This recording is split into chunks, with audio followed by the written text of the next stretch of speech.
Le 17 mai 1984, un autocar scolaire transportant 23 enfants, leur institutrice et le chauffeur, a disparu sur une route départementale entre Lyon et Grenoble.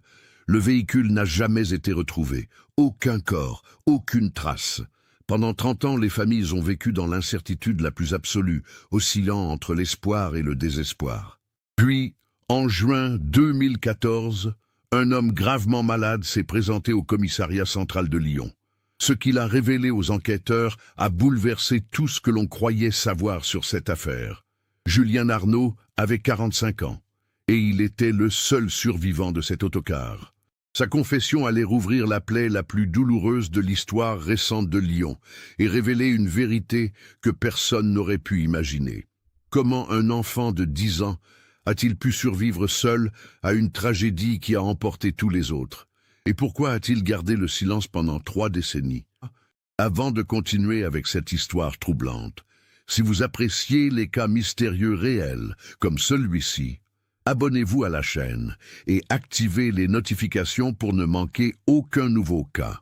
Maintenant, découvrons comment tout a commencé. Lyon, printemps 1984. La ville vit alors une période d'effervescence culturelle et économique. Le quartier de la Croix-Rousse, perché sur sa colline au nord de la presqu'île, conserve son caractère ouvrier malgré les premiers signes de gentrification. Les traboules, ces passages secrets qui traversent les immeubles, continuent de faire la fierté des habitants. Les anciennes manufactures de soieries ont laissé place à des ateliers d'artistes et à des petits commerces.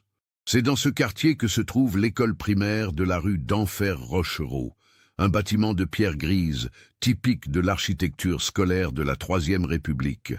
La classe de CM2 de Madame Geneviève Laurent compte 23 élèves cette année-là.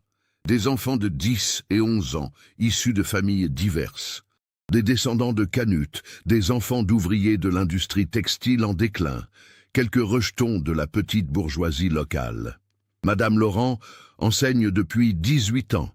C'est une femme rigoureuse, mais aimée de ses élèves, qui organise chaque année une sortie scolaire mémorable pour marquer la fin du cycle primaire. Cette année, elle a choisi une excursion d'une journée dans les Alpes, avec visite d'une fromagerie traditionnelle et découverte d'un site naturel près de Grenoble. Un programme éducatif parfaitement conforme aux directives de l'Éducation nationale. Parmi ces 23 enfants, Sophie Mercier représente l'excellence scolaire de la classe. Fille unique de Christine et Daniel Mercier, respectivement infirmière à l'Hôtel-Dieu et contremaître dans une usine de pièces automobiles, Sophie est une lectrice passionnée qui dévore les romans d'Enid Blyton et rêve de devenir journaliste. Ses cheveux châtains sont toujours soigneusement tressés par sa mère chaque matin. Elle porte des lunettes rondes qui lui donnent un air sérieux pour son âge. Luc Fontaine, lui, est l'opposé de Sophie sur le plan du tempérament. Élevé par sa mère Marguerite depuis la mort de son père dans un accident industriel 3 ans plus tôt, Luc est un garçon turbulent mais au grand cœur. Il compense la perte paternelle par une énergie débordante et un besoin constant d'attirer l'attention. Marguerite travaille comme caissière dans un supermarché du quartier et élève seule son fils avec une détermination farouche. Luc est celui qui fait rire toute la classe, qui organise les parties de football dans la cour, qui teste les limites de la patience de Madame Laurent sans jamais franchir la ligne rouge. Julien Arnaud, 10 ans, est l'enfant discret de la classe. Ni excellent élève comme Sophie, ni perturbateur comme Luc, il se situe dans cette zone invisible du milieu. Fils de Robert Arnaud, mécanicien, et de Martine Arnaud, secrétaire dans une compagnie d'assurance, Julien est un enfant rêveur qui passe son temps libre à dessiner. Ses carnets sont remplis de croquis d'animaux, de paysages imaginaires, de véhicules futuristes. Il n'a pas beaucoup d'amis proches, mais il n'est pas non plus rejeté. Il existe simplement en périphérie, observant plus qu'il ne participe. Monsieur Henri Blanchard est le chauffeur attitré des sorties scolaires depuis 15 ans.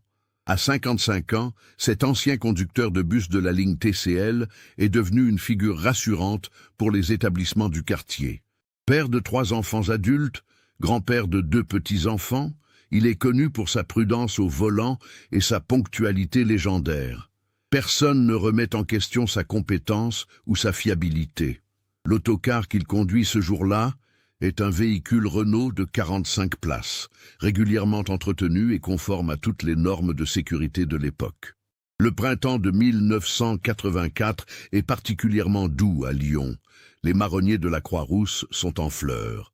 La ville se prépare pour les festivités du 14 juillet qui approchent. Dans les foyers, les téléviseurs diffusent les premières émissions de la 5, la nouvelle chaîne privée qui vient de voir le jour. Les enfants parlent du dernier film de Spielberg, Indiana Jones et le Temple maudit, qui sortira dans quelques semaines. La vie suit son cours normal, prévisible, sécurisant. Personne ne peut imaginer que dans quelques jours, 23 familles vont basculer dans un cauchemar dont elles ne sortiront jamais vraiment. Le jeudi 17 mai 1984 commence comme n'importe quel autre matin dans le quartier de la Croix-Rousse. Le ciel est légèrement couvert, mais les prévisions météorologiques annoncent un temps clément pour la journée. Christine Mercier réveille Sophie à 6h30, comme d'habitude, mais ce matin-là n'est pas ordinaire pour la fillette. Elle a préparé son sac à dos la veille au soir. Un sandwich au jambon, une pomme, une bouteille de sirop, son appareil photo Instamatic pour immortaliser la sortie. « Maman, tu crois qu'on verra des chamois ?» demande Sophie en avalant son bol de chocolat chaud. Christine sourit, ajuste les lunettes de sa fille. « Peut-être, ma chérie. Mais écoute bien, Madame Laurent, et reste avec le groupe, d'accord ?» Sophie promet, elle promet toujours. C'est une enfant obéissante. Daniel Mercier, déjà en tenue de travail, embrasse sa fille avant de partir pour son équipe du matin. « Ramène-moi un bon fromage de montagne », plaisante-t-il. Il ne sait pas encore que ces mots resteront gravés dans sa mémoire, comme les derniers échangés avec son enfant. Chez les Fontaines, le réveil est plus chaotique. Luc a oublié de préparer son sac et Marguerite doit improviser un pique-nique à la hâte tout en se préparant elle-même pour son travail. « Tu as tes médicaments contre le mal des transports ?» insiste-t-elle. Luc lève les yeux au ciel. Il déteste ces cachets qui ont un goût de craie, mais il sait que sa mère s'inquiète. Il les glisse dans la poche de son blouson sans vraiment prévoir de les prendre. Julien Arnaud, lui, est prêt depuis la veille. Son sac contient son pique-nique, mais aussi son carnet de dessin et ses crayons de couleur. Il espère avoir le temps de croquer quelques paysages de montagne. Martine l'accompagne jusqu'au portail de l'école, lui ébouriffe les cheveux affectueusement. « Amuse-toi bien, mon grand. » Robert est déjà parti à l'atelier. Il travaille sur une grosse réparation ce jour-là et ne pourra pas venir saluer son fils. À 8 heures précises, M. Blanchard gare l'autocar devant l'école. Le véhicule bleu et blanc brille sous le soleil matinal qui perce enfin les nuages. Les enfants arrivent par petits groupes, excités, bruyants. Madame Laurent les compte et recense. 23 présents. Elle vérifie les autorisations parentales une dernière fois, s'assure que chaque enfant a son pique-nique. Elle porte son tailleur beige habituel et un foulard à motif géométrique. Ses cheveux courts sont impeccablement coiffés. Elle tient un porte-document contenant l'itinéraire détaillé, les numéros d'urgence, la liste des élèves. Le départ est prévu pour 8h30. À 8h25, tous les enfants sont montés. Sophie s'est installée près d'une fenêtre, son appareil photo sur les genoux. Luc est au fond avec ses copains, déjà en train de se chamailler gentiment. Julien a choisi une place au milieu, côté couloir, son carnet ouvert sur les genoux. L'atmosphère est joyeuse, pleine d'anticipation. Madame Laurent fait l'appel une dernière fois. Tout le monde est là. Elle donne le signal du départ à M. Blanchard. À 8h29 exactement, l'autocar s'engage sur la montée de la Grande Côte, direction l'autoroute A43, qui mène vers Chambéry et les Alpes. Les parents restés devant l'école regardent le véhicule s'éloigner. Christine Mercier agite la main, même si elle sait que Sophie ne peut plus la voir. Marguerite Fontaine reste quelques minutes supplémentaires, les bras croisés, avant de partir vers le supermarché. Martine Arnaud est déjà repartie vers son bureau. C'est une journée normale. Les enfants reviendront vers 18h. La vie continuera. L'itinéraire prévu est simple et bien balisé. Et l'autocar doit prendre l'A43 jusqu'à Chambéry, puis emprunter la route départementale D1090 vers Grenoble. La fromagerie se trouve près d'Alvar, un village thermal réputé. Après le déjeuner pique-nique dans un parc municipal, le groupe visitera les gorges du Bréda, un site naturel spectaculaire, mais parfaitement sécurisé avec des chemins aménagés. Le retour est prévu par le même itinéraire, avec une arrivée à Lyon avant la nuit. À 9h15, M. Blanchard s'arrête à l'aire de repos de la Chaille pour permettre aux enfants d'aller aux toilettes. Tout se passe bien. Madame Laurent recompte ses élèves. 23.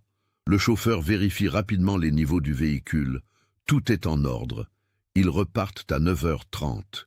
C'est le dernier arrêt documenté de l'autocar. À 10h45, la fromagerie d'Alvar reçoit un appel téléphonique de Madame Laurent.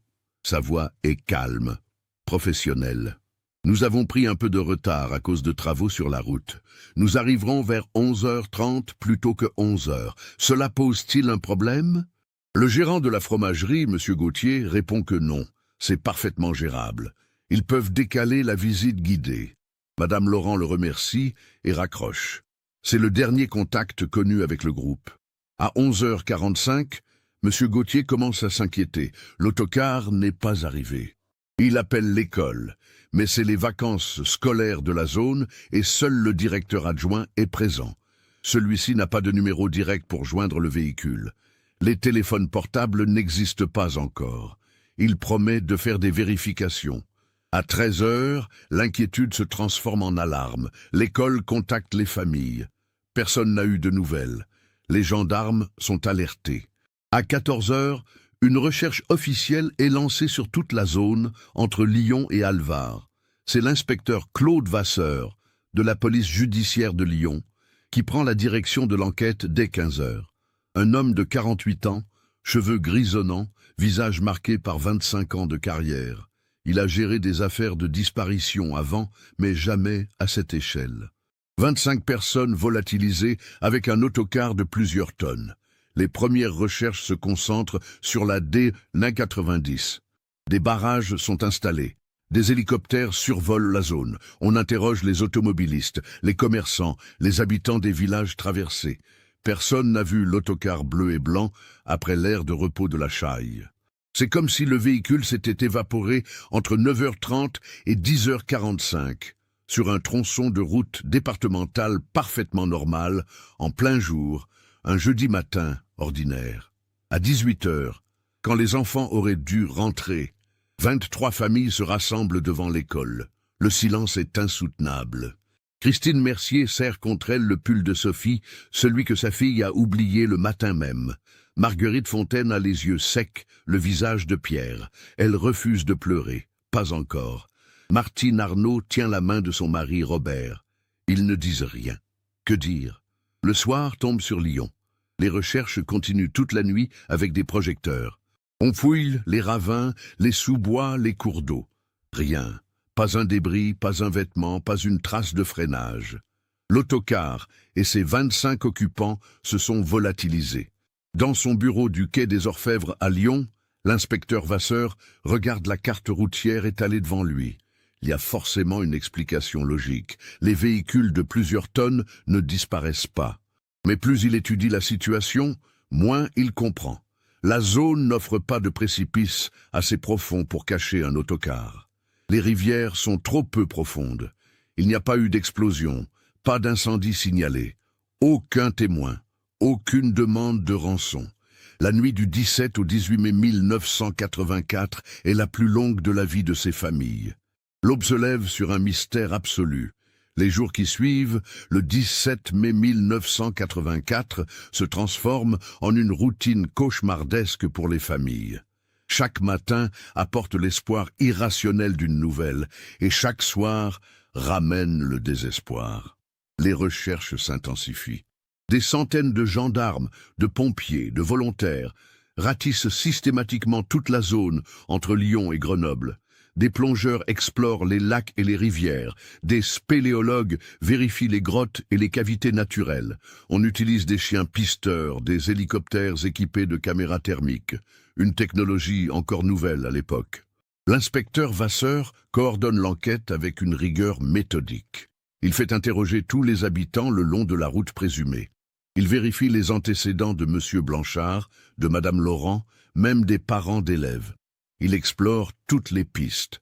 Enlèvement collectif, accident avec dissimulation, fugue collective, même si cette dernière hypothèse est absurde s'agissant d'enfants de 10 ans. L'hypothèse criminelle est évidemment examinée, mais elle soulève plus de questions qu'elle n'apporte de réponses. Comment faire disparaître un autocar de plusieurs tonnes avec 25 personnes à bord? Pourquoi aucune demande de rançon? Aucun groupe terroriste ne revendique l'acte. On est en 1984, bien avant les grands réseaux criminels internationaux modernes. Au bout de 2 semaines, l'espoir commence à s'effriter. Les recherches actives sont progressivement réduites, même si l'enquête reste officiellement ouverte. L'affaire fait les gros titres nationaux. L'autocar fantôme de Lyon, titre Libération. Le Figaro parle du mystère le plus incompréhensible de la décennie. Les théories les plus folles circulent. Triangle des Bermudes alpins, enlèvement extraterrestre, passage dans une dimension parallèle. L'inspecteur Vasseur refuse ces délires médiatiques. Il y a une explication rationnelle. Il en est convaincu. Mais il ne la trouve pas. Pour les familles, commence alors une existence suspendue. Christine Mercier continue d'aller travailler à l'hôpital, mais ses collègues remarquent son regard vide. Elle laisse la chambre de Sophie exactement comme elle était le matin du 17 mai. Les peluches sur le lit, les livres sur l'étagère, le petit bureau où Sophie faisait ses devoirs. Daniel Mercier, lui, s'enferme dans le silence. Il multiplie les heures supplémentaires à l'usine. Travailler l'empêche de penser. Le couple ne parle presque plus. Que dire quand il n'y a rien à dire? Marguerite Fontaine adopte une stratégie différente. Elle devient la porte-parole informelle des familles. Elle organise des réunions, fait pression sur les autorités, exige que les recherches continuent. Sa colère est une armure contre la douleur. Elle refuse de vider la chambre de Luc. Elle refuse même d'utiliser le passé quand elle parle de son fils. Luc aime le football, dit-elle. Pas aimait. Elle maintient son fils dans le présent par la seule force de sa volonté. Les Arnaud, Robert et Martine choisissent une forme d'acceptation silencieuse. Ils participent aux réunions organisées par Marguerite, mais sans son énergie combative. Martine a fait dire une messe pour Julien à l'église Saint-Bruno, même si elle n'est pas particulièrement croyante. Robert passe ses dimanches à trier les dessins de Julien, ces centaines de croquis qui remplissent des cartons entiers. Il les regarde pendant des heures, cherchant peut-être à comprendre son fils à travers ces images. 1 mois après la disparition, l'école organise une cérémonie commémorative. La classe de CM2 reste vide pour le reste de l'année. Aucun remplaçant n'est nommé pour Madame Laurent. Le directeur, M. Chapuis, un homme de 60 ans proche de la retraite, est dévasté. Il se sent responsable, même si rationnellement, il sait qu'il n'aurait rien pu faire. Il prend sa retraite anticipée en septembre. Il ne peut plus supporter de marcher dans les couloirs de cette école hantée par l'absence. L'affaire de l'autocar disparu devient partie intégrante de l'identité de Lyon. On en parle comme on parle des grandes tragédies locales. Des articles commémoratifs paraissent chaque année à la date anniversaire. Des livres sont écrits proposant diverses théories. Un documentaire télévisé est diffusé en 1986. Mais aucune nouvelle piste n'émerge. Le mystère reste entier. Les années passent. 1985, 86, 87. Les familles apprennent à vivre avec ce vide. Certains couples se séparent, incapables de supporter le poids du deuil partagé. C'est le cas des Mercier. Christine et Daniel divorcent en 1988. Ils restent en bons termes, mais vivre ensemble ravive trop de souvenirs insoutenables. Christine déménage dans un petit appartement du 6e arrondissement. Daniel reste dans la maison familiale de Croix-Rousse, mais il finit par transformer la chambre de Sophie en bureau. Il ne peut plus la laisser intacte. C'est trop douloureux. Marguerite Fontaine ne se remet jamais vraiment. Elle développe des problèmes cardiaques que les médecins attribuent au stress chronique. Elle continue de travailler comme caissière, mais elle a vieilli prématurément. Ses cheveux deviennent blancs avant 50 ans. Elle fréquente un groupe de soutien pour parents d'enfants disparus qui se réunit une fois par mois dans une salle paroissiale. Ces rencontres l'aident à tenir. Là, au moins, elle n'a pas besoin d'expliquer. Les autres comprennent. Les Arnaud restent ensemble, mais leur mariage devient une cohabitation silencieuse. Martine tombe en dépression sévère en 1989 et doit être hospitalisée pendant 3 mois. Les antidépresseurs l'aident à fonctionner, mais elle ne retrouve jamais vraiment sa joie de vivre. Robert s'occupe d'elle avec une tendresse patiente. Ils n'ont jamais eu d'autre enfant après Julien. L'idée même leur semble impossible, comme une trahison. L'inspecteur Vasseur prend sa retraite en 1994. L'affaire de l'autocar disparu reste son échec le plus cuisant. Dans son discours de départ, il évoque brièvement ce dossier non résolu. « Il y a des mystères qui défient la logique, dit-il. Mais je n'ai jamais cessé de croire qu'il existe une explication rationnelle. J'espère que quelqu'un la trouvera un jour. » Elle meurt en 2003 sans avoir obtenu de réponse. Les années 2000 arrivent, la société change. Internet se développe. Les téléphones portables deviennent omniprésents. Le monde est différent de celui de 1984. Mais pour les familles de l'autocar disparu, le temps s'est arrêté ce 17 mai. Sophie aurait eu 30 ans en 2004. Luc aussi. Julien aurait eu 30 ans en 2004. Mais ils ont 10 ans pour toujours dans le cœur de leurs parents.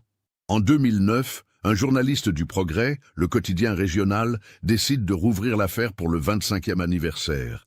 Il réalise une série d'articles détaillés, réinterroge les témoins encore vivants, étudie tous les documents d'époque. Il ne découvre rien de nouveau, mais son travail ravive l'intérêt médiatique. Une nouvelle génération découvre l'histoire de l'autocar fantôme. Des forums internet se créent où des amateurs tentent de résoudre l'énigme. Certains se rendent sur place pour mener leurs propres recherches. Tout cela ne mène nulle part. Ce que personne ne sait, c'est que quelque part dans la région lyonnaise, un homme de 35 ans lit ces articles avec une émotion qu'il réprime difficilement. Julien Arnaud est vivant. Il a survécu. Et il porte le poids d'un secret qui le ronge depuis 25 ans. Mais il ne peut pas parler, pas encore. Il a fait une promesse. Et même si cette promesse le tue à petit feu, il la tiendra jusqu'au bout, jusqu'à ce que son propre corps le trahisse et le force à affronter enfin la vérité. Avril 2014. Julien Arnaud, désormais âgé de 40 ans, vit dans un petit appartement du quartier de Vaise, à l'ouest de Lyon. Il travaille comme graphiste freelance, un métier qui lui permet de rester isolé, de ne pas avoir à expliquer trop de choses sur son passé. Il n'a jamais quitté Lyon, comme s'il était attaché à cette ville par un fil invisible. Il n'est pas marié, n'a pas d'enfant. Quelques relations brèves au fil des ans, mais rien de durable. Comment construire une intimité quand on porte un tel secret? Physiquement, Julien ne ressemble plus à l'enfant de 10 ans qui est monté dans l'autocar ce matin de mai. C'est un homme mince, presque émacié, aux cheveux châtains clairsemés, au visage marqué par des cernes permanents. Il ne dort pas bien depuis 30 ans. Les cauchemars sont constants, mais il a appris à fonctionner malgré tout. C'est une question de survie. Ses parents sont morts tous les deux. Robert d'un cancer du poumon en 2008, trop de cigarettes pour noyer le chagrin. Martine d'un AVC en 2011. Julien était à leurs enterrements, mais il n'a jamais révélé qui il était vraiment. Comment aurait-il pu? Il les a regardés être mis en terre en sachant qu'il aurait pu leur épargner des décennies de souffrance. Cette culpabilité est un fardeau qu'il porte chaque jour. En avril 2014, Julien commence à avoir des symptômes inquiétants, des maux de tête violents, une fatigue extrême, des troubles de la vision. Il ignore ces signaux pendant quelques semaines, attribuant tout au stress et à l'insomnie chronique. Mais quand il se met à vomir sans raison et perd l'équilibre en marchant dans la rue, il finit par consulter. Le docteur Lévy, son médecin généraliste, ne cache pas son inquiétude après l'examen. Il prescrit immédiatement un scanner cérébral. 2 jours plus tard, Julien se retrouve dans le service de neurologie de l'hôpital Édouard Herriot. L'IRM révèle une tumeur au cerveau.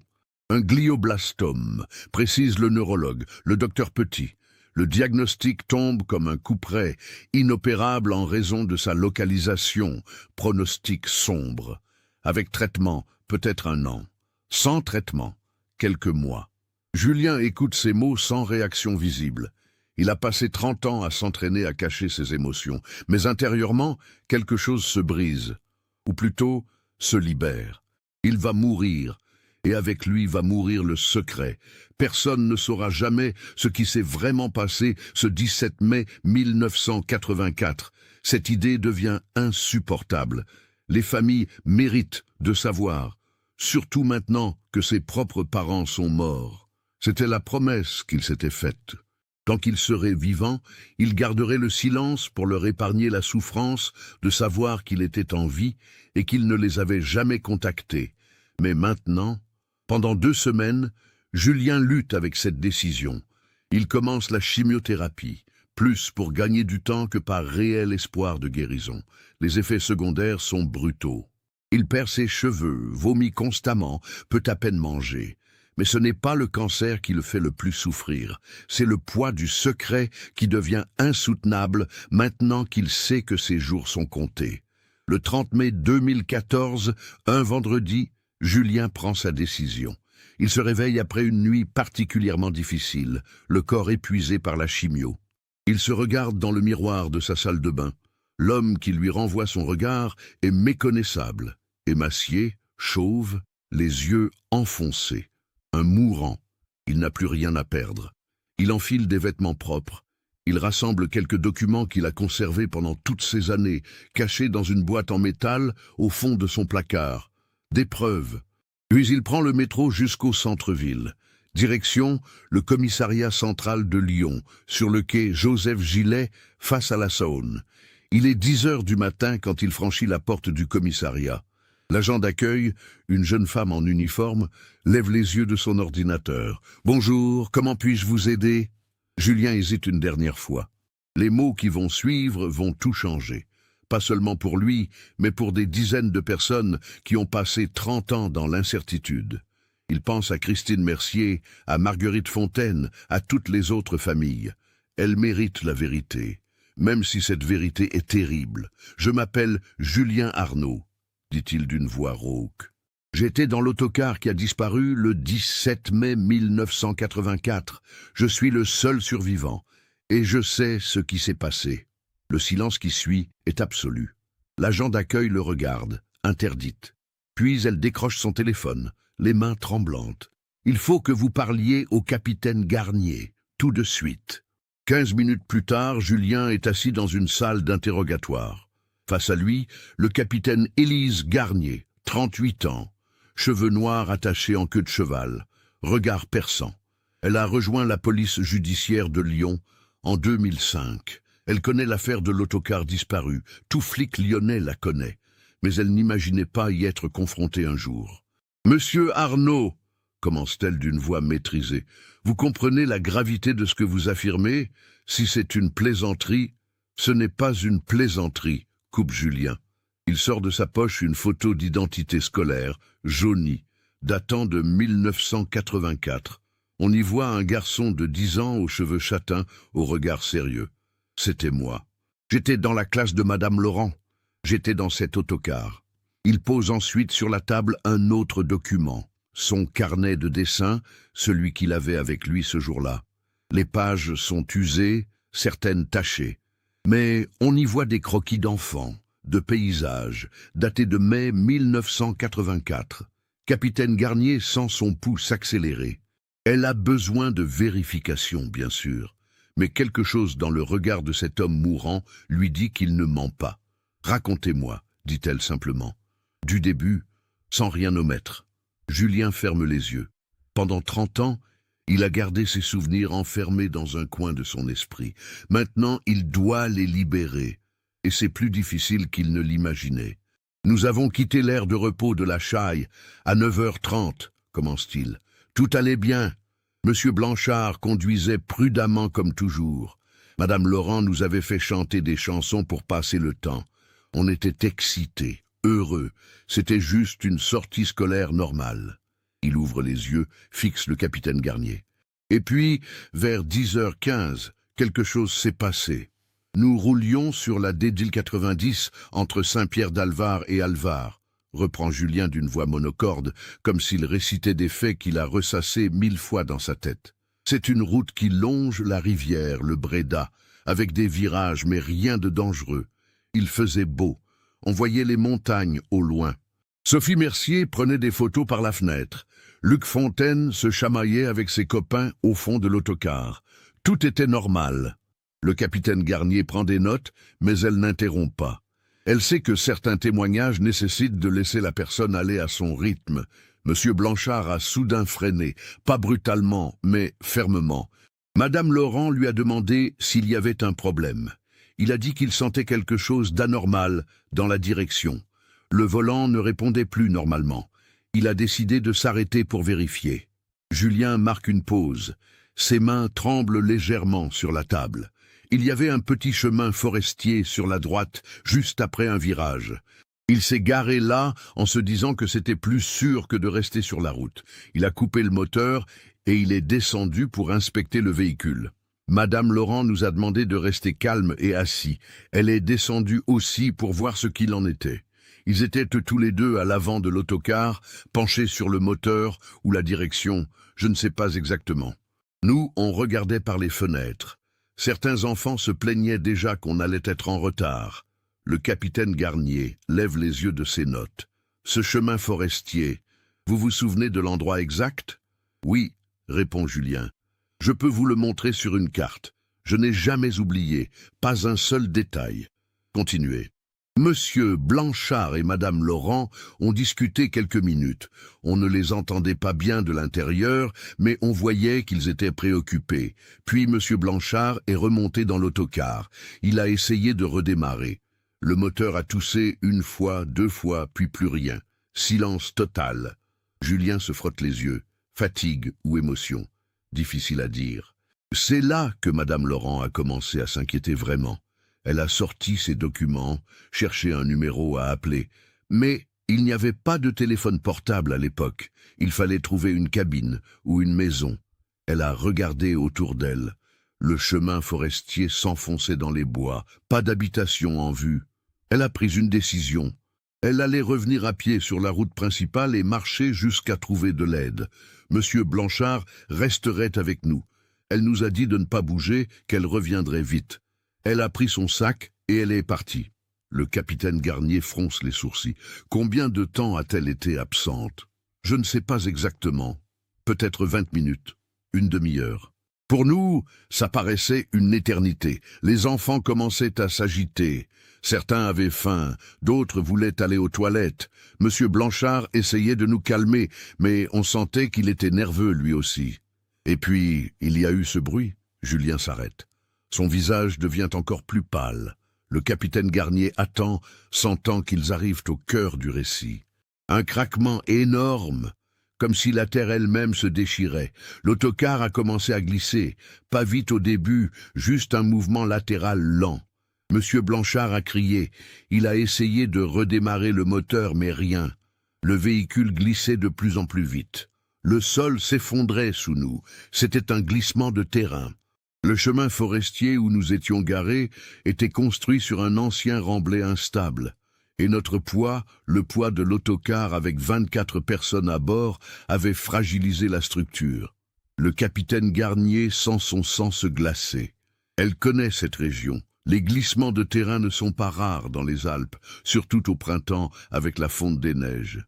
Mais de là à engloutir un autocar entier, nous avons basculé. Continue Julien, sa voix se faisant plus rauque. L'autocar a glissé sur peut-être 50 mètres, arraché les arbres, dévalé la pente. Les enfants hurlaient. Monsieur Blanchard s'accrochait au volant. Moi, j'étais coincé entre 2 sièges. C'est peut-être ce qui m'a sauvé. Puis il y a eu un choc terrible. Nous avons percuté quelque chose. Un rocher, un arbre, je ne sais pas. L'avant de l'autocar s'est enfoncé. Et puis il y a eu de l'eau. De l'eau? Répète le capitaine incrédule. Le Bréda, la rivière. Nous avions dévalé jusqu'à la rivière et l'autocar avait plongé dedans. Pas complètement, mais assez pour que l'eau commence à envahir le véhicule par l'avant. C'est là que tout est devenu chaos absolu. Julien se prend la tête entre les mains. Les souvenirs sont trop vifs, trop douloureux. Le capitaine Garnier lui laisse un moment, puis pose doucement une question. Que s'est-il passé ensuite? L'eau montait. Les enfants paniquaient. Certains essayaient de sortir par les fenêtres, mais elles étaient coincées ou trop hautes. Monsieur Blanchard tentait d'ouvrir la porte avant, mais elle était bloquée par la boue et les débris. L'eau était glacée. Elle montait vite. Je ne sais pas combien de temps ça a duré. Peut-être 10 minutes, peut-être plus. Le temps n'avait plus de sens. Je me souviens de l'eau qui atteignait ma poitrine, de mes amis qui criaient, qui pleuraient. Je me souviens que Sophie Mercier s'accrochait à moi, qu'elle tremblait de froid. Je me souviens que Luc Fontaine essayait de casser une vitre avec son cartable. Et puis l'autocar a basculé complètement. Il s'est enfoncé dans la rivière. L'eau a tout envahi d'un coup. Le silence dans la salle d'interrogatoire est absolu. Le capitaine Garnier sent les larmes lui monter aux yeux, mais elle les retient. Elle doit rester professionnelle. « Comment avez-vous survécu ?» demande-t-elle. « Je ne sais pas », répond Julien avec une sincérité désarmante. « Quand l'eau m'a submergé, j'ai arrêté de respirer, je me suis laissé porter, et soudain j'ai senti de l'air. Il y avait une poche d'air près du plafond arrière de l'autocar qui flottait encore partiellement. J'ai réussi à nager jusque-là. J'ai respiré, j'ai survécu. Et les autres ? » Julien secoue la tête, les larmes coulent maintenant librement sur son visage. « Je ne sais pas. L'eau était trouble, je ne voyais rien. J'entendais des sons étouffés, des mouvements dans l'eau. Puis plus rien. Le silence. Combien de temps êtes-vous resté dans cette poche d'air ? Des heures, peut-être 4 ou 5 heures. J'avais si froid que je ne sentais plus mon corps. La nuit est tombée. J'étais seul dans le noir, dans l'eau glacée, entouré des corps de mes camarades de classe. Le capitaine Garnier doit faire une pause. Elle se lève, marche jusqu'à la fenêtre, reprend ses esprits. Puis elle se retourne vers Julien. « Comment êtes-vous sorti de là ?» La nuit, l'eau a commencé à baisser. Je ne sais pas pourquoi. Peut-être que la rivière s'est déplacée légèrement, ou que l'autocar s'est encore déplacé. Mais l'eau baissait. J'ai pu toucher le fond. J'ai rampé vers une vitre qui s'était brisée lors du crash. J'ai réussi à sortir. Il faisait nuit noire. J'étais trempé, gelé, en état de choc. Je ne savais pas où j'étais. J'ai marché au hasard dans la forêt. Je suis tombé plusieurs fois. J'ai dormi sous des branches. Le lendemain matin, j'ai trouvé une route. Et c'est là que j'ai vu Madame Laurent. Le capitaine Garnier se rassoit brusquement. Madame Laurent était vivante? Oui, elle était là, assise au bord de la route, le regard vide. Quand elle m'a vu, elle a d'abord eu l'air soulagée, puis terrifiée. Elle m'a serré contre elle en pleurant.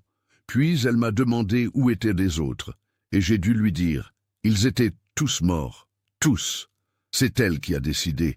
Elle m'a regardé droit dans les yeux et elle m'a dit que personne ne devait savoir que j'avais survécu. Que si les gens apprenaient qu'un enfant avait survécu alors que tous les autres étaient morts, ce serait insupportable pour les familles. Que je deviendrais un symbole de ce que leurs enfants auraient pu être. Que ma vie serait détruite. Le capitaine Garnier est sidéré. Elle vous a demandé de disparaître? Vous aviez 10 ans? Elle pensait me protéger, dit Julien doucement. Et peut-être qu'elle avait raison. Je ne sais pas. Elle m'a emmené chez elle. Elle vivait seule. Son mari était mort quelques années plus tôt. Elle m'a caché. Elle m'a nourri, soigné. Elle ne retournait jamais à Lyon, refusant de parler aux enquêteurs.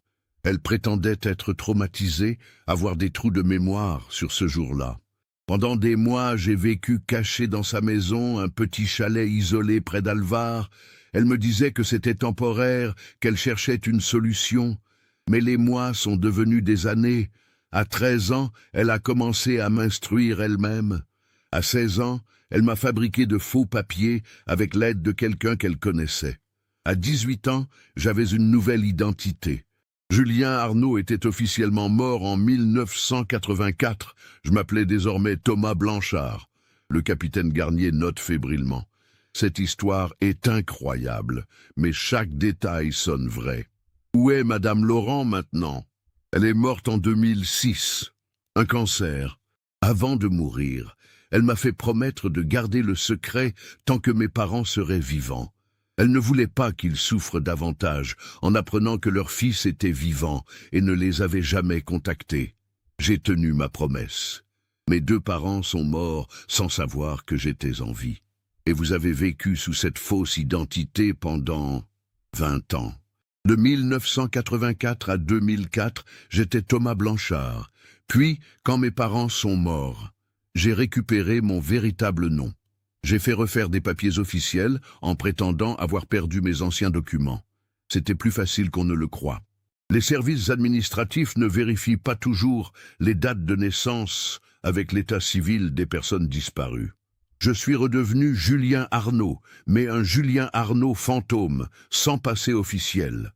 Un graphiste freelance sans attache, vivant dans l'ombre de Lyon, la ville où j'aurais dû mourir. Le capitaine Garnier a besoin de vérifier tout cela, évidemment. Mais une question brûle ses lèvres. L'autocar, il est toujours là-bas ? Oui, répond Julien, enseveli sous des tonnes de boue et de végétation. La rivière a dû déplacer son lit après le glissement de terrain. La nature a tout recouvert. Mais il est là, avec les corps de mes 22 camarades de classe et de Monsieur Blanchard. Il sort une carte de sa poche, marquée d'une croix rouge. Les coordonnées exactes, j'y suis retourné plusieurs fois au fil des ans, pour me souvenir, pour ne jamais oublier. Le capitaine Garnier prend la carte avec des mains tremblantes. Si ce que dit cet homme est vrai, ils vont enfin résoudre le plus grand mystère de l'histoire récente de Lyon. Mais à quel prix? 2 jours plus tard, le samedi 1er juin 2014, une équipe de recherche se déploie dans la forêt au sud d'Alvar. Le capitaine Garnier coordonne l'opération. Avec elle, des techniciens de la police scientifique, des plongeurs spécialisés, des géologues et Julien Arnaud qui sert de guide malgré sa santé déclinante. Le temps est couvert, menaçant. La forêt est dense, l'accès difficile. Il progresse lentement, suivant les indications de Julien. C'était là, dit-il en désignant un endroit où la végétation semble différente, plus jeune que les arbres environnants. Le chemin forestier était ici. Et là-bas, il pointe vers une dépression du terrain couvert de broussailles. C'est là que l'autocar a glissé. Les géologues examinent le site. Ils confirment. Il y a eu effectivement un glissement de terrain majeur ici. La structure du sol montre des strates perturbées, des déplacements de masse. Le lit de la rivière a changé, s'écoulant désormais 50 mètres plus loin qu'en 1984. « Il faut creuser », ordonne le capitaine Garnier. L'opération prend des heures. Des excavateurs légers sont acheminés par hélicoptère. Les techniciens creusent méthodiquement, documentant chaque couche de terre, chaque strate. À 2 mètres de profondeur, ils trouvent les premiers débris, des fragments de métal rouillés, des morceaux de verre. « C'est là », murmure Julien. Ils continuent à creuser avec encore plus de précaution. À 3 mètres, la pelle d'un excavateur heurte quelque chose de solide, du métal, beaucoup de métal. L'équipe dégage soigneusement la zone. Et soudain, il est là, l'autocar, ou ce qu'il en reste. Le véhicule est complètement écrasé, aplati par le poids de la terre et de la boue. La carrosserie est rouillée, déformée, méconnaissable. Mais on distingue encore le bleu et le blanc délavés de la peinture. Le logo Renault est encore visible sur ce qui reste du capot avant. Le capitaine Garnier sent son cœur battre à tout rompre. 30 ans. 30 ans que ce véhicule est là, enseveli à quelques mètres sous terre, contenant les corps de 23 personnes. Et personne n'avait su. Nous devons procéder avec une extrême prudence, dit le médecin légiste présent sur les lieux, le docteur Meunier. Les corps ont été dans l'eau puis sous terre pendant 3 décennies. L'identification sera difficile. L'opération d'exhumation prend 3 jours entiers. Chaque fragment est documenté, photographié, répertorié. Le travail est macabre et éprouvant. L'équipe travaille dans un silence respectueux, consciente qu'elle manipule les restes de 23 personnes qui ont disparu dans des circonstances tragiques. Les corps sont effectivement dans un état de décomposition avancée. Mais les vêtements, protégés par la boue anaérobie, ont partiellement survécu. Des lambeaux de tissu, des chaussures d'enfants, des lunettes, celles de Sophie Mercier sont identifiées par leur monture distinctive. On retrouve le portefeuille de Monsieur Blanchard, miraculeusement préservé dans une poche intérieure, avec sa photo d'identité encore reconnaissable. Le capitaine Garnier doit maintenant faire face à la partie la plus difficile de son travail. informer les familles. 30 ans après, certains parents sont morts. D'autres ont déménagé, refait leur vie. Mais beaucoup sont encore là, à Lyon, vivant dans l'ombre de cette tragédie. Christine Mercier est contactée en premier. Elle a 72 ans maintenant. Elle vit dans une maison de retraite médicalisée depuis qu'un accident vasculaire cérébral l'a partiellement paralysée en 2012. Quand le capitaine Garnier lui annonce qu'on a retrouvé l'autocar et les corps, Christine ne pleure pas. Elle regarde par la fenêtre, vers les montagnes au loin, et murmure simplement « Enfin, enfin je vais pouvoir l'enterrer correctement ». Marguerite Fontaine, 79 ans, réagit différemment. Quand on lui annonce la nouvelle, elle s'effondre. 30 ans d'espoir, aussi irrationnel soit-il, s'écroulent d'un coup. Son fils est vraiment mort. Il l'a toujours été. Il n'y aura pas de miracle. Les sanglots qu'elle retient depuis des décennies jaillissent enfin, libératoires et dévastateurs à la fois. Les médias s'emparent de l'affaire. L'autocar fantôme de Lyon retrouvé après 30 ans, titre Le Monde. Fin d'un mystère de 3 décennies, annonce Le Figaro. Les chaînes de télévision diffusent des images du site d'excavation, du véhicule extrait de sa tombe de boue. Mais une question demeure, et elle est sur toutes les lèvres. Comment l'autocar a-t-il pu rester introuvable pendant 30 ans? Les experts géologues fournissent l'explication. Le glissement de terrain de mai 1984 était massif, mais localisé, déclenché par la combinaison d'un remblai instable, d'une forte pluviométrie printanière et du poids de l'autocar. Le véhicule a été littéralement englouti en quelques minutes. La boue s'est refermée sur lui. La rivière a changé de cours, laissant le site hors de l'eau. La végétation a rapidement recouvert la zone perturbée. Les recherches de l'époque s'étaient concentrées sur la route principale, sur les zones accessibles. Personne n'avait pensé à explorer ce petit chemin forestier secondaire. Personne n'avait imaginé qu'un glissement de terrain puisse être aussi radical, aussi complet. C'était un concours de circonstances tragiques, mais géologiquement plausibles. Le 10 juin 2014, une cérémonie est organisée à Lyon. Les corps identifiés sont restitués aux familles pour des funérailles appropriées. Pour ceux qui ne peuvent être formellement identifiés, une tombe collective est créée au cimetière de Loyasse. Un monument commémoratif est érigé. 23 noms d'enfants gravés dans la pierre, plus ceux de Geneviève Laurent et Henri Blanchard. Julien Arnaud assiste à la cérémonie, en retrait. Il n'a pas révélé publiquement son identité de survivant. Seules les autorités et quelques proches le savent. Le capitaine Garnier a respecté son souhait de discrétion. Il n'est pas prêt à affronter les questions, les regards, les accusations peut-être. Mais après la cérémonie, Christine Mercier s'approche de lui. Quelqu'un lui a dit qui il était. Elle le regarde longuement, ce fantôme du passé, ce survivant improbable. Puis elle pose une main tremblante sur son bras. « Ma Sophie, elle était avec toi à la fin ?» Julien hoche la tête, incapable de parler. Christine serre son bras plus fort. Alors elle n'était pas seule. Merci, merci d'avoir été là.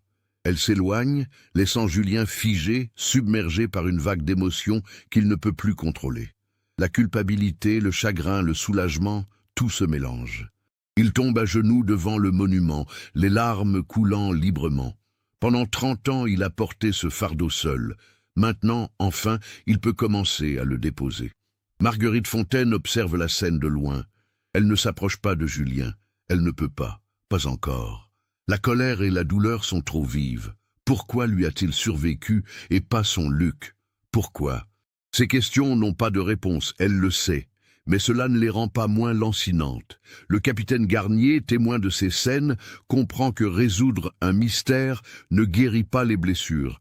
Cela les met juste à nu, permettant peut-être enfin qu'elles cicatrisent. Mais le processus sera long, douloureux, et certaines plaies ne se refermeront jamais complètement. Dans les semaines qui suivent, une enquête administrative est lancée pour comprendre comment les recherches de 1984 ont pu manquer le site de l'accident. Aucune faute grave n'est établie. Les moyens techniques de l'époque étaient limités. La zone forestière était vaste. Le glissement de terrain avait effacé les traces. C'était une tragédie, pas une négligence. Quant à Geneviève Laurent, son rôle dans la survie et la dissimulation de Julien suscite des débats. Certains la voient comme une femme traumatisée qui a pris une décision terrible dans des circonstances impossibles. D'autres la considèrent comme ayant aggravé le traumatisme des familles en leur cachant la vérité. Le capitaine Garnier, elle, refuse de juger. Elle n'a pas vécu ce que Madame Laurent a vécu ce jour-là. Juillet 2014. Julien Arnaud est hospitalisé à l'hôpital Édouard Herriot. La tumeur progresse rapidement. La chimio ne fonctionne plus. Les médecins parlent maintenant de soins palliatifs, de confort, de dignité. Il lui reste peut-être quelques semaines. Dans sa chambre d'hôpital, Julien reçoit des visites surprenantes. Christine Mercier vient le voir 2 fois. Elle ne parle pas beaucoup, mais sa présence est apaisante. Elle lui tient la main, partage le silence. Un jour, elle lui apporte une photo de Sophie, prise quelques jours avant la sortie scolaire. « Gardez-la », dit-elle. « Vous étiez son amie. » Marguerite Fontaine finit par venir aussi, 3 semaines après la cérémonie. La visite est tendue au début. Elle s'assoit loin du lit, les bras croisés, le visage fermé. Puis, lentement, elle commence à parler. Elle parle de Luc, de son rire, de son énergie, de tout ce qu'il aurait pu devenir. Julien écoute, et à un moment, il dit « Il essayait de nous sauver. » Dans l'autocar, il cassait les vitres avec son cartable. Il criait à tout le monde de sortir. C'était un garçon courageux. Marguerite pleure alors, pour la première fois depuis des semaines. Des larmes de douleur, mais aussi de fierté. Son fils était courageux. Il est mort en essayant d'aider les autres. C'est une maigre consolation, mais c'en est une. Quand elle part, elle serre brièvement la main de Julien. C'est son pardon silencieux. D'autres parents viennent. Pas tous, mais plusieurs. Ils ont besoin d'entendre parler de leurs enfants, de savoir qu'ils n'ont pas souffert longtemps, qu'ils n'étaient pas seuls. Julien leur raconte ce qu'il peut, avec douceur, en omettant les détails les plus horribles. Il leur donne ce dont ils ont besoin. Un dernier lien avec leurs enfants disparus. Le capitaine Garnier vient aussi, régulièrement. Elle apporte le dossier de l'enquête, maintenant officiellement clos. Accident tragique dû à un glissement de terrain, conclut le rapport. Aucune faute, aucun coupable. Juste une succession de malchances qui ont convergé ce 17 mai 1984. Est-ce que ça aide, demande Julien un jour, de savoir ce qui s'est passé? Le capitaine réfléchit. Je pense que oui. L'incertitude est une torture. Maintenant, ils peuvent faire leur deuil complètement. Ils peuvent avancer. Et moi? Demande Julien. Qu'est-ce que je fais des 30 ans que j'ai volé à mes parents? Vous n'avez rien volé, dit fermement le capitaine. Vous étiez un enfant de 10 ans traumatisé qui a fait ce qu'un adulte lui a dit de faire. Vous avez été victime, vous aussi. Mais Julien n'en est pas convaincu. La culpabilité du survivant est un fardeau qu'aucun raisonnement ne peut alléger. Mi-août 2014. Julien est maintenant en soins palliatifs. Il dort la plupart du temps, sous morphine. Un après-midi, il se réveille et trouve quelqu'un d'inattendu à son chevet. Un homme d'une 50aine d'années qu'il ne reconnaît pas. « Je suis Olivier Blanchard, » dit l'homme, « le fils d'Henri Blanchard, le chauffeur. » Julien essaie de se redresser, mais n'y parvient pas. « Je suis désolé. Votre père ?»« Mon père a fait son travail, » coupe Olivier. « Il a essayé de sauver ses enfants jusqu'au dernier moment. J'ai lu votre témoignage. Vous avez dit qu'il tentait d'ouvrir les portes alors que l'eau montait. Il est mort en héros. » Il pose un vieux carnet sur la table de chevet. C'était son journal de bord. Il notait toutes ses sorties scolaires. Il adorait ses enfants. Il disait que c'était la meilleure partie de son travail. Il tapote le carnet. « Gardez-le ou brûlez-le. Faites ce qui vous semble juste. » Quand Olivier part, Julien feuillette le carnet avec ses doigts tremblants. Il y trouve l'entrée du 17 mai 1984. Henri Blanchard avait écrit « Sortie scolaire Alvar, 23 enfants, beau temps, ils sont excités, ça va être une belle journée. » Une belle journée. Julien referme le carnet, le cœur brisé. Les larmes coulent à nouveau. Les derniers jours de Julien sont paisibles. Il reçoit encore quelques visites, mais il dort de plus en plus. Le 27 août 2014, il tombe dans le coma. Christine Mercier est là, tenant sa main. Marguerite Fontaine aussi. Elles sont venues ensemble, ces deux femmes liées par la tragédie. Julien Arnaud meurt le 29 août 2014, à 3 heures du matin. Il avait 40 ans. Il a survécu 30 ans à une tragédie qui aurait dû le tuer. Ces 30 ans ont été un purgatoire, mais aussi un témoignage. Il était le dernier lien avec ses 22 enfants disparus, et maintenant, ce lien aussi s'est rompu. Ses funérailles sont simples. Une cinquantaine de personnes sont présentes. Des parents des victimes de 1984, le capitaine Garnier, quelques collègues graphistes, des connaissances. Pas de famille proche. Il n'en avait plus. Christine Mercier prend la parole. Sa voix est faible mais claire. Julien Arnaud a survécu à quelque chose qu'aucun enfant ne devrait vivre. Il a porté un fardeau qu'aucun adulte ne devrait porter. Mais il a fini par faire la chose juste. Il nous a donné la vérité. Pour cela, je lui suis reconnaissante. Sophie et lui étaient amis. Maintenant, ils peuvent enfin se retrouver. Le cercueil de Julien est enterré au cimetière de Loyasse, à quelques mètres du monument commémoratif de l'autocar disparu. Une simple pierre tombale. Julien Arnaud, 1974-2014, rescapé et témoin. Puisses-tu enfin trouver la paix? Dans les mois qui suivent, la vie reprend son cours à Lyon.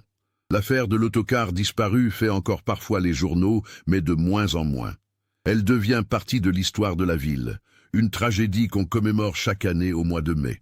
Christine Mercier meurt en 2016, paisiblement dans son sommeil. On dit qu'elle souriait. Elle est enterrée à côté de Sophie, dont les restes ont été formellement identifiés et inhumés, enfin réunis. Marguerite Fontaine vit encore en 2024. Elle a 89 ans. Elle va toujours au cimetière chaque 17 mai, déposer des fleurs sur la tombe de Luc. Mais elle s'arrête aussi devant la tombe de Julien. Elle ne lui en veut plus. Elle comprend maintenant qu'il a été victime lui aussi. Le capitaine Élise Garnier a pris sa retraite en 2022. L'affaire de l'autocar disparu reste l'enquête la plus marquante de sa carrière. Pas parce qu'elle était techniquement complexe, mais parce qu'elle lui a appris que résoudre un crime ou un mystère n'est jamais vraiment une victoire. C'est juste une fin, avec tous les chagrins qu'une fin implique. Le petit chemin forestier où l'autocar s'est arrêté ce 17 mai 1984 n'existe plus vraiment. Il a été officiellement fermé et la zone déclarée dangereuse. La nature a repris ses droits. Les arbres poussent là où 23 enfants ont ri pour la dernière fois. Mais parfois, des randonneurs s'égarent dans cette partie de la forêt. Et ils disent qu'il y a quelque chose d'étrange dans l'air, une tristesse palpable, comme si la terre elle-même se souvenait. Ce sont probablement des légendes. Ou peut-être que certains lieux gardent en eux l'écho des tragédies qu'ils ont connues. Ce cas nous montre à quel point la nature peut être imprévisible, et comment des circonstances tragiques peuvent s'aligner pour créer une catastrophe inimaginable. Il révèle aussi la complexité du deuil et du choix impossible auquel Geneviève Laurent et Julien Arnaud ont été confrontés. Peut-on vraiment juger les décisions prises dans des moments de trauma extrême? Qu'auriez-vous fait à la place de Julien, enfant de 10 ans, face à un tel secret? Qu'auriez-vous fait à la place de Madame Laurent? Partagez vos réflexions dans les commentaires. Si cette histoire vous a touché, n'oubliez pas de vous abonner à la chaîne et d'activer les notifications pour ne manquer aucun nouveau cas. Laissez votre like si ce récit vous a marqué et partagez-le avec quelqu'un qui s'intéresse aux mystères résolus qui ont marqué l'histoire.